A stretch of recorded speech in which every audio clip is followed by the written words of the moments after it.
Organisation is the key to file management and it works in any program. Today, we're in DaVinci Resolve. I want to replicate everything that's in my folder here into DaVinci. In the media pool, all of the elements are here for editing today. You can see the structure I've created, which is fundamental to any project from the Video Professor. Now in Resolve, on the media pool at the top of the page is what's on my drive. Down here is what's in my Resolve project, which I created earlier. I want to bring these folders into the media pool. First, I right-click, and then in the sub-menu, I go down to Add with subfolders in the media pool, create bins in brackets.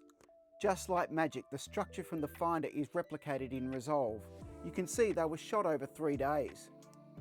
Let's do the same for the Pictures folder. Again, I right-click and I choose Add folder and subfolder into media pool, create bins. Finally, to confirm everything, I go to the edit page and it's all there and the Finder matches so you can see everything is mirrored. Thanks for watching. If you liked the video, give it a thumbs up and consider subscribing to the Video Professor. Remember the formula: shoot, edit, deliver.